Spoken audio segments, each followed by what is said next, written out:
economic wealth in that part of the world is greater than the rest of the world. And this is something that, of course, brings with it its own complications. I don't think Asian institutions necessarily are geared to manage this responsibility of being such a big economic behemoth. I think it's politically weaker in that sense when you look at Europe. And also you see, alongside the economic growth, a rise of new politics, of loud politics, of expansive politics, and certainly a challenge to some of the multilateral institutions, arrangements, and assumptions of the past. Indo-Pacific epitomizes all of this. Dynamic economics, loud politics, and certainly an uncertain future. And to try and decipher all of this, to try and understand how can we partner together, to work on putting together the undergirding that will define the Indo-Pacific in the future, we have a stellar panel with His Excellency Dr. Andrzej Loga, Minister of Foreign Affairs, Slovenia. Thank you for joining us, sir. Ababu Nawamba, Chief Administrative Secretary, Ministry of Foreign Affairs, Kenya. Dr. Augusto Santos Silva, who till very recently was steering the EU effort on the Indo-Pacific. He's the Foreign Affairs Minister of Portugal. And Dr. Subramaniam Jaishankar, the Foreign Affairs Minister from India.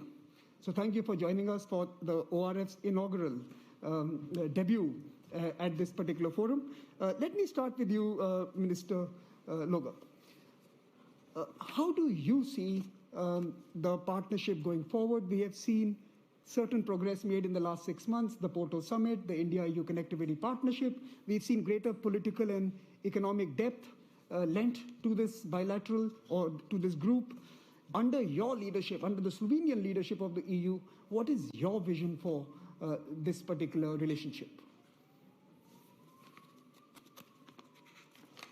Well, thank you very much. I'm really glad to host all those eminent guests here in Slovenia on a Bled Strategic Forum. One should compare discussion in the EU arena a few years ago and now, and would witness the dramatic change. 10 years ago, we did not speak about Indo-Pacific, enhanced cooperation with that. Now we are talking about, I mean, Mr. Shankar will even participate in Gimnich meeting to talk about the importance of Indo-Pacific. And if something, for example, current involvement in situation in Afghanistan proves how important is that European Union outreach and try to find a new partnership with the countries from the region. And as India represents the most numerous democracy in the world, I think it's a natural interlocutor within the region in incoming years and decades to come. So Slovenian presidency definitely is trying and is doing to put the issue high on the agenda, and we expect that this dialogue will strengthen and will get even more formal framework in incoming years. And I guess as well the same vision is shared, at least my opinion was after today's meeting with the Indian Foreign Minister that there is a wish from both sides to reapproachment and to more partnering cooperation in future.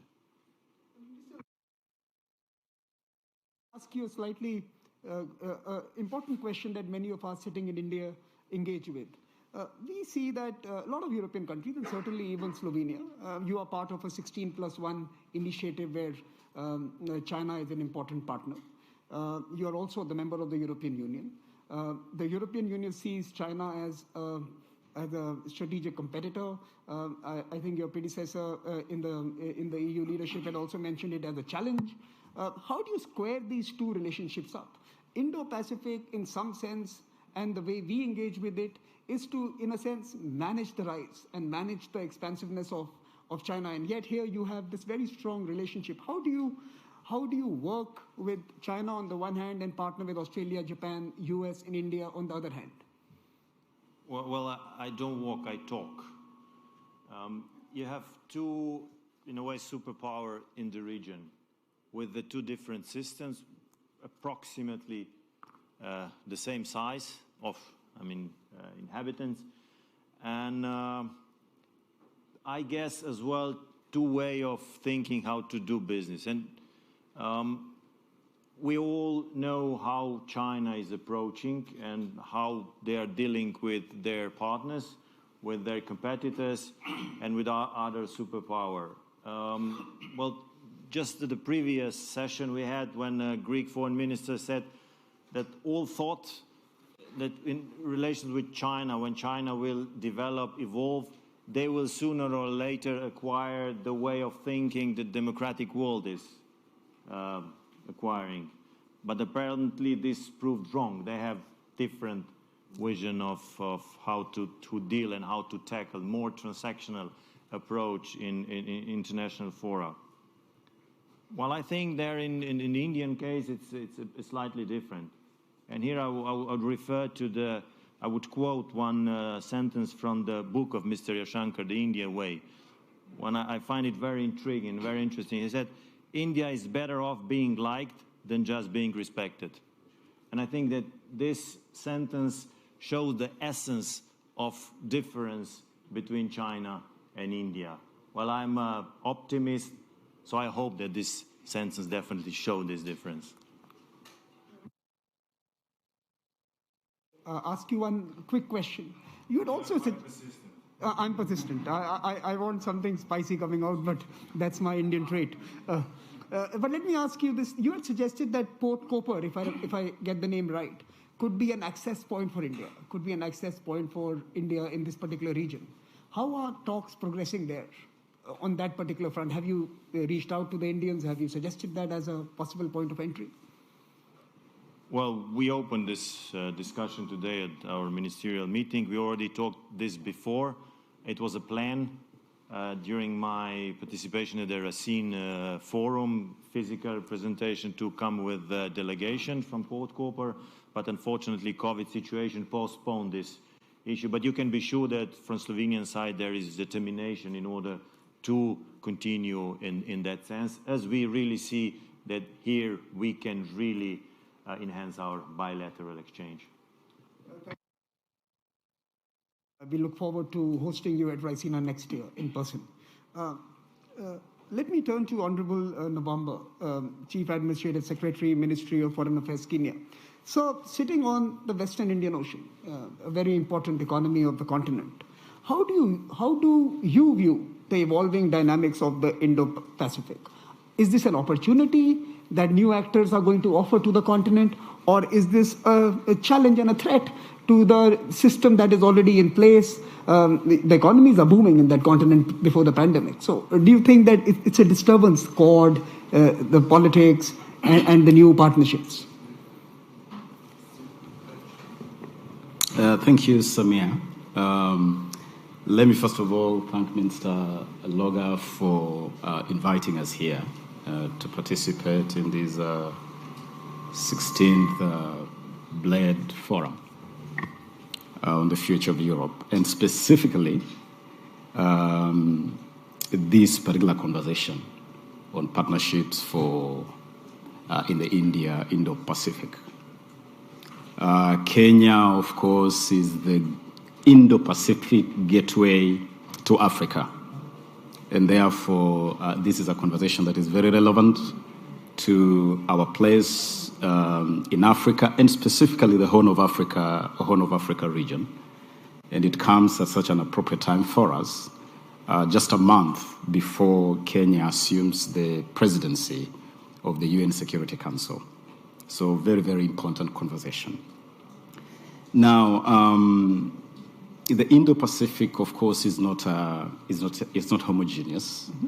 It is a very heterogeneous belt, a melting pot of peoples and cultures and interests, and you could even look at it geographically in terms of the Eastern Indo-Pacific, the Central Indo-Pacific, and the Western Indo-Pacific, where we fall.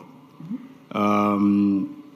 And in terms of the evolving dynamics and opportunities we see, and our view of what is happening currently, we see three important dynamics which are important for us. The first one is militarization. Militarization in the Red Sea, that is our immediate neighborhood, and other sports. Of course, we do look at this increased militarization as a source of tension, and something which, if not well managed, if not well handled, could actually escalate into a threat. The second one is piracy and transnational crime. And of course, these two are issues that pose a very real threat given the volume of trade that goes on in these increasingly significant maritime trade route. And the third issue of concern is ocean pollution. Ocean pollution, and you're looking at dumping of toxic waste. You're looking at emission of fumes by ships along the trade routes. So these are issues that require a keen attention, and you could look at them both in terms of posing threats, but also presenting an opportunity for countries within the Indo-Pacific region to engage, to seek solutions too. But perhaps more importantly is the opportunities that you see emerging in this region. And in this case, I want to focus on the recent Regional Comprehensive Economic Partnership. That is a platform which we see as presenting real opportunities for engagement, real opportunity for shared prosperity. Because if you look at that region, you are looking at some very interesting statistics, which, if you allow me, I would wish to share quickly. Technology.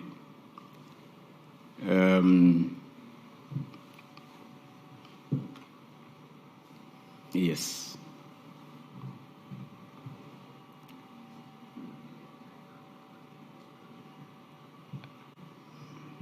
So you're looking at the volume, the population. You're talking about a population of about 2.2 billion people. That's about 30% of the global population. The GDP is over 26 trillion US dollars. Again, in the region of about 30% of the whole global wealth, and therefore the platform provides an opportunity for countries in the Indo-Pacific to engage. And from where we are seated, as Kenya and Africa, we definitely would want to take advantage of this platform to engage. So you would recognize that in the Western Indo-Pacific, and certainly even in India, one of our most important requirements today is investments in infrastructure, connectivity, and of course in our industrialization processes. Now, the India-EU Connectivity Partnership that was announced this year seeks to reach out and work with other countries. And certainly the African continent and Kenya would be one of the major potential partners of the future for this India-EU partnership. Do you see this as something that is going to add value to the current arrangements that you have? And I'm talking about the Belt and Road Initiative. There is a certain degree of pushback in certain countries because it has been termed as debt trap diplomacy. It has been termed as perverse arrangements. Do you see this kind of new partnership actually offer you greater agency and options going ahead? How do you assess the potential of this recent announcement? First of all, let me make it clear that Kenya is a believer in multilateralism. We believe in a collegiate approach to issues. We believe in partnerships. And the EU-India partnership is definitely significant. And it does present opportunity for further engagement. But let me also say that at the moment, there haven't been any specific initiatives from this partnership jointly. Of course, I'm aware that both India and the EU have significant portfolios in Africa, across Africa, but in their own respective sense. And so it will be interesting for us to see what joint efforts can emerge or can grow out of this very specific Euro or EU-India relationship. Mm-hmm. Yes. And how do you view the Quad, Mr. Secretary? Is that, Quad has a number of arrangements they have announced around some important issues around health, vaccines, certainly supply chains. How do you see Quad as an actor for the Western Indo-Pacific, where you are sitting? It is an important, development. You had also mentioned the Belt and Road Initiative, the Chinese initiative. In the context of both the Quad and initiatives by China like the Belt and Road Initiative, the position we hold is that Africa is ready to engage and engage in a manner that is win-win. Mm-hmm. I don't think it would be useful to pose a question that would lead to making a choice, so that one has to make a choice of whether to engage with China on one hand or engage with EU, India on the other hand. The position is that we can engage in a manner that is mutually beneficial for a win-win result for all parties involved. And what Africa is looking for is opportunity for more trade, more investment, shared prosperity. Mm-hmm. And let me make it clear that we believe there is space, mm-hmm. there is opportunity sufficient for everyone. Mm-hmm. What is not there, certainly, is space and opportunity for our greed. But if it's about space and opportunity for shared prosperity, that is sufficient for everyone. Fair enough. Yes. The Quad as well as the India-EU partnership give you more options, choices, and opportunities. Absolutely. Minister Silva, let me come to you. You have been, in some ways, the architect of the new momentum that has characterized the India-EU partnership. Let me first take you back to the broader question of the liberal order.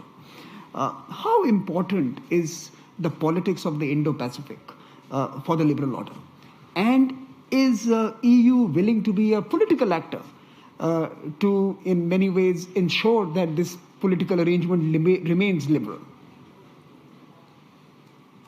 I do think that one of the main objectives of the strategy the European Union is preparing for the Indo-Pacific is exactly to reinforce our partnership with those countries in the region that share with us the same adherence to the liberal order model. It means very practically to reinforce our relations with Japan, with Korea, South Korea, of course, with Australia and New Zealand, and specifically with India. The sentence, EU and India are the largest democracies of the world, is not only a matter of fact, is a matter of policy, a matter of strategy. So it was very important, the leaders' meeting between all the European leaders and Prime Minister Modi last May, in order that it established a new momentum for regular interaction between these two large democracies. And of course, when we speak of Indo-Pacific, we don't want to ignore other actors, but we want to multiply our interlocutors in the region, and especially those with whom we share this liberal democracy model. And more, additionally, we want to cooperate more with them in three complementary fields. The first one is to defend our security interests. For instance, the freedom of navigation in that region is a key security interest for Europe as for the stakeholders in that region. Secondly, we want to have these partners in our side in the geostrategic and geoeconomic competition that we are having in that region.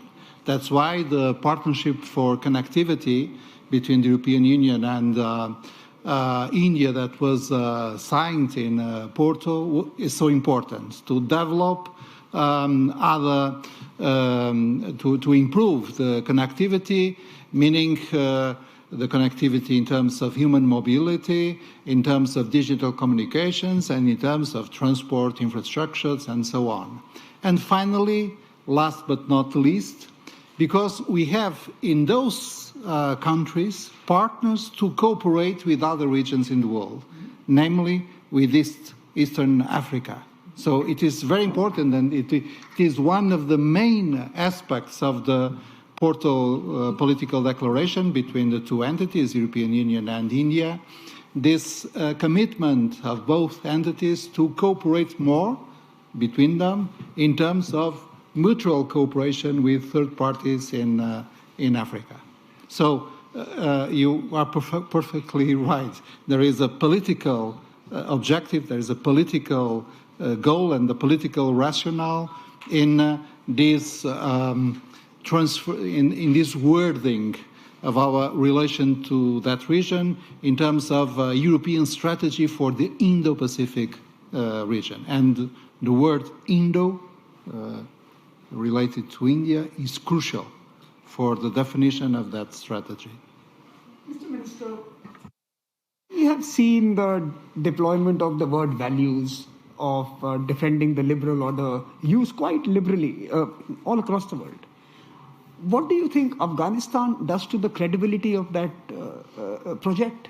You know, when you see images coming out of Afghanistan of pain, of suffering, of desertion, of betrayal, how sellable is this concept of building a liberal world which is value-based? How do you sell the Atlantic vision of the past to the Indo-Pacific vision of the future of that being liberal?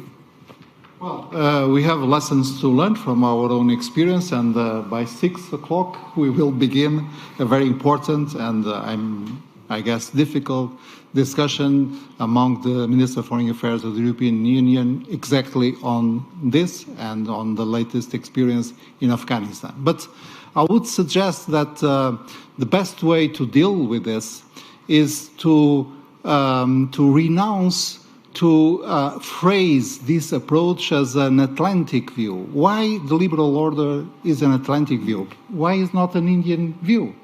Institutionally, the values and the institutions of India as a political society are aligned with the classical values, principles, and protocols of liberal democracy. So it's not an issue of Europeans and North Americans trying to impose to the others their own values. It's a common commitment of all humanity to the Declaration of Human Rights, which was approved in the United Nations, and it is not Western imposition. And it is a matter of improving our relations and our cooperation with societies in all parts of the world that share with us the same principles and that are also committed to defend, by means of cooperation, their interests in terms of security. Mr. Minister, we are 9 months into this year, we are in September now. What do you think has been the big development in the India-EU relationship? And what do you think should be perhaps some important next steps we must immediately work on? Well, we achieved the fact that there was a meeting at the highest level is per se a good result. But it is only the overture, it is only the opening of a very important, difficult, complex, but necessary track of bilateral negotiations. And the agenda was designed. We assumed the commitment to resume the economic negotiations that were suspended in 2013, aiming at getting comprehensive trade agreement, an agreement on the protection of geographical indications, and an agreement on the protection of investment. So one very important track for bilateral negotiations is the economic domain. Secondly, we signed a partnership for connectivity, which is very demanding in practical terms, because its aim, as I have already said, is to promote the relations of India and the European Union in terms of infrastructures, communications, and human mobility. We are doing, for instance, at the national level, for instance, Portugal and India are about to conclude an agreement on human mobility, but we have to do it to scale up and to do it in terms of European Union. We, as Europeans, we have always to keep in mind that we, all of us, represent 1/3 of Indians. So it's better to scale up our cooperation in order to have a very important field of interaction with this quasi-continental country. So I think we have ahead of us a very complex, practical, but necessary negotiations, and now it's time, for instance, for the European Commission to work in order to propose our own objectives to the Indian counterpart. So I would say that the main result of the Porto meeting, the leaders meeting, was the opening of a process. We didn't solve anything. We opened a very important window of opportunity of cooperation. Let me turn to the Indian Foreign Minister, Dr. Jaishankar, and let me again go back to the book that Minister Logar invoked, The India Way. In The India Way, you have stated that part of India's foreign policy strategy would involve cultivating Europe. Could you shed some light on what that phrase means and how exactly does EU fit into India's vision and strategy today? First lesson, when you write a book, be prepared for people to throw it back at you. I learned something in the process. But look, seriously, the reason I mentioned that was for a long time, Indian diplomacy was focused on the larger European national states. Okay, and there's nothing wrong with them. I mean, most of them have been good time-tested partners of ours. I think the fact that Europe had evolved so much was not necessarily reflected in our way of working. And I say that as self-criticism. I mean, I'm equally to blame for this. So one of the first things I did when I became foreign minister was actually to visit Brussels. And I've tried to make it a point to actually make sure that we engage all the 27 EU members, which is why I'm particularly happy to be in Slovenia today. Because we do realize Europe is a collective enterprise, and you need in a collective enterprise to kind of have all the stakeholders with you as part of as much as possible. Now, why should we cultivate Europe collectively? In a way, the answer was given by my Portuguese colleague, which is there are a lot of things in the world which are not necessarily Western in the way in which people tend to see it or people tend to portray it. I think today when you speak about a liberal order, when we speak about trust and transparency, I think these are issues which at one time may have been more central to a Western discourse, but are today increasingly shared beyond the Western world. And I do see a lot of issues where India and Europe have meeting points, and it's important to come to Europe, engage your European counterparts, discuss it with them. And one of them is actually where does Europe stand vis-a-vis Asia and the Indo-Pacific? Because I would argue that especially after 2008, for reasons which we all know, Europe has been much more reticent about articulating its interests and backing that up beyond its immediate confines. And in a globalized world, that is not even in Europe's own interest. So Europe needs to know that it has friends in Asia, in the Indo-Pacific, that a lot of principles and values and outlook that Europe has, a lot of other countries share it. I think that binary, Western, non-Western is a false binary. I think it's a very self-serving binary. And I think by strengthening India-EU relations, we refute it very convincingly. You have also spoken in the past of the few sectors where there is imminent opportunity for both sides. You mentioned climate change as being, or climate response as being one of them, digitalization as being another one.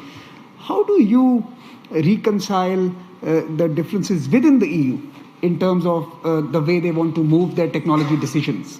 There is the overbearing presence of a large actor who is not necessarily trustworthy or transparent in many of the activities. How does India reconcile this digital bridge with the EU when EU itself seems to have big differences within in terms of the choices they make in the technology regimes?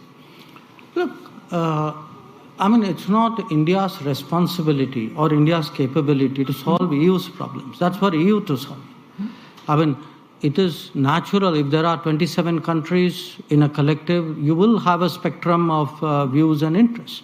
So there will be a European debate, like there will be an African debate, or like there will be a South Asian debate, or there will be an Indo-Pacific debate.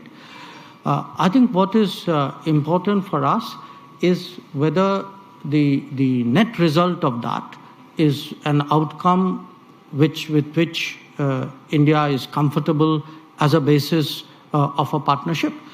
And today, if you look, I don't want to say a post-COVID world because we are still very much in a COVID world.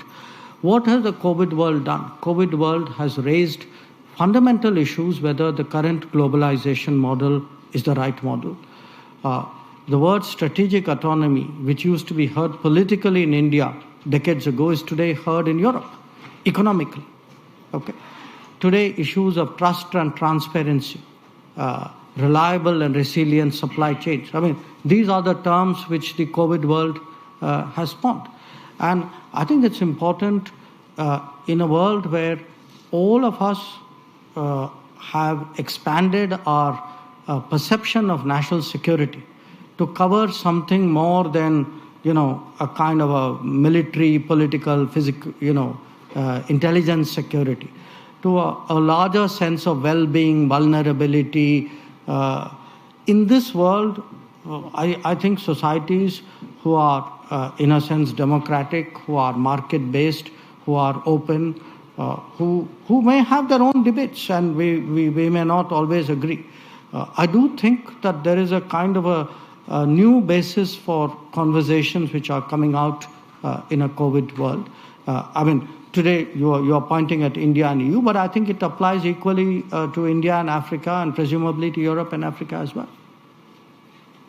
Dr. Jaishankar, you alluded to Fortress Europe after 2008, where in many ways, while they embraced economic globalization, they were reticent to engage politically with the world. Do you sense a shift? You see lots of boats floating from Europe to the Indo-Pacific. You see UK send its fleet. You see Germany make a trip. You see other announcements. The French, of course, are active and ambitious in that region. Do you think this is a new political moment for EU, or is it too early to reach that conclusion? Well, there are certainly, as you said, a lot of boats moving, but I think I wouldn't reduce the debate to that, and I am not disrespecting your remark. I would certainly sense that there is a sharper awareness in Europe today that what happens in Indo-Pacific, what happens in Asia, what happens in Africa, what happens in the Middle East, impinges directly on the interests of Europe. I think that realization is sharper in 2021, let us say, than 2014. And because of that, I think there's a much greater interest in Europe to deal with other regions, especially a region like the Indo-Pacific. And some of that interest, for example, we saw reflected in the EU 27 summit with India on May 8th. My own sense is this is good for the world because, if you look at the evolution of the world order since 1945, there's been new centers of production, there's new centers of consumption. If you look at the top 20, 30 economies, the inter-se list has changed. I think the big development, which in my view, all of us have a collective interest, is actually in the more faster rise of Africa, because only then the world will truly become multipolar, in my view. But I would say if all of us took more interest in each other's lives, I suspect as a collective we would be better off. And maybe just as a quick question, how do you see the going-ons in Afghanistan impact this project, this common project of creating a rules-based liberal order? They gave you a very neat answer by saying that they're going to discuss it at 6. I'll discuss it with them after 6. Fair enough. Minister Logar, let me turn to you. I was able to attend some of the conversations and I heard some of the reportage coming out of this particular forum. What is very clear is that, like within the country I come from, there are internal divergences on some key questions. And you don't hold back like we don't hold back. I think they are quite public differences on investments, difference on also the nature of political regimes. My question to you is that when you have a very vibrant and divergent internal system within the EU, would you be comfortable on creating common positions on some really difficult questions that the Indo-Pacific is posing? For example, the developments of South China Sea. For example, on Taiwan or Hong Kong. For example, in the Himalayas. Do you think that the EU as a political actor, and that's what Dr. Jaishankar was suggesting, EU as a political actor, can it reach that degree of consensus to take a position on some of these difficult questions?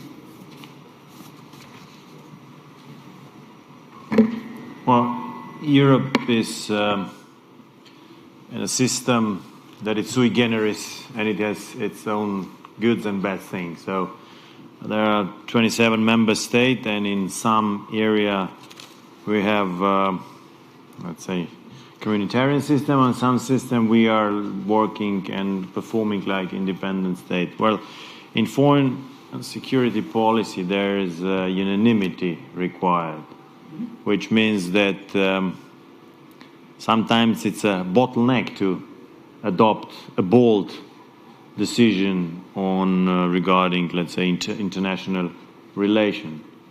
And as you know, it's a high representative that it represents foreign policy of the European Union upon agreement of member states. So the architecture as is it now, I think it's giving, let's say, united statement for broad issue, but those very sensitive issues are more or less left aside for the member state today on their own. And I think it's okay, it's good for that, because otherwise it becomes too uniform approach. However, as long as we are tackling human rights issues, so let's say the ideas of the founding principle of the European Union, as I remember, we always succeeded to have bold decision. We succeeded to adopt new sanctions. We succeeded to adopt other measures that was, on the arsenal of European Union available in a toolbox for, say, force with, in a way, not so soft but not so strong power other interlocutors into the direction we think it's right. Mr. Silva, can I ask you the same question? Same question? The same question. Do you think there is a need today to mobilize a political consensus to be a real actor in some of these it's a tough neighborhood, Indo-Pacific.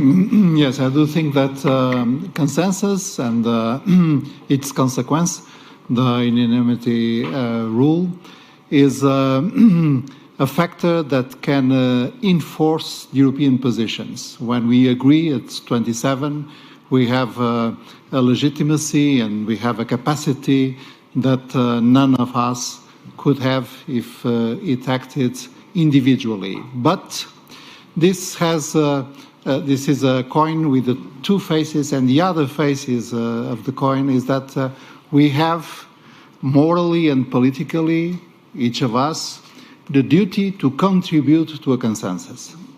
Sometimes Portugal, it is the case of Slovenia and many other member states, we have to have an evolution in our position in order to approach the consensus, in order that the unanimity is possible. And unfortunately, currently 1 or 2 or even 3 member states are not accepting this political responsibility. So we face some cases. Fortunately, they are quite few, but sometimes in important issues in which we cannot approve a declaration of the European Union as such, because one of the member states is vetoing it. And this is not the idea of founding our external policy and security policy on a consensus, a very strong one, but it has this assumption that everyone can contribute to that consensus. And the veto should be exercised only in issues that could put in question national fundamental interests. So perhaps this is already a debate that we are having internally, and I think this debate will be very important, very tough, but it is very necessary. If not, what we are doing is what we call the enhanced cooperations. It means that groups of member states go into a direction more deeply or more rapidly than the organization as such. And is that a real danger? Is that a danger that you would see some breakout groups putting together more muscle and weight behind certain issues? Theoretically and politically, I do think that Europe is a mosaic. Very different countries with different traditions, languages, histories, and even ways of living. And this is a strength of Europe. This is a richness of Europe being this mosaic. But in the next future, we will see what we call the variable geometry. We will see that we shall have a common ground in terms of internal markets, of course, of values, common values and institutions, and in terms of some very general approaches. And we are going to see different formations of states within the European Union. Some of them share the same currency, as it happens in the Eurozone. Some of them have what we call the structured cooperation. It means more improved cooperation in terms of defense and security, and others forming other groups in other fields of cooperation. So I do think that not in this mandate, but somehow and in the next decades to come, Europe will see this evolution in terms of what we call multiple speeds in our European integration. Minister Lobar, you want to comment? Yeah, I wanted just to add the fact that, I mean, talking about keeping the unanimity in foreign policy of EU foreign policy, or let's say moving it away in order to be more concrete in a statement on foreign relations, it's constantly moving around ministers and other decision makers, and the institutions as well are talking about. European Parliament is regularly talking about. Even we both during our last visit discussed about this, and Augusto had a very good argument in that sense that in order to prevent going to qualified majority in foreign policy, in foreign relations, and preserve unanimity is not to abuse unanimity for your own political goal. So abusing it is the strongest argument against not keeping the unanimity. And I think this really nicely represents the broad thinking. Mr. November, the last 2 years have actually shown a torch on the international system. We have looked at issues around vaccine inequity. We have seen countries struggling to access drugs, pharmaceuticals, and health services. More recently, we have seen certain political upheavals in different parts of the world. Sitting in Kenya, how do you assess the performance of the international system in some of these critical questions around development issues, health issues, political and security questions? And are you optimistic about this new, political geography called the Indo-Pacific that is emerging? Do you think that this offers us a chance to reset and restart, or do you think we are going to see some tougher times ahead? Recent developments, of course, have definitely put a strain on the established regional multilateral systems and their ability to deliver. And the COVID-19 pandemic has especially brought to the fore some of the challenges that remain very alive in our midst.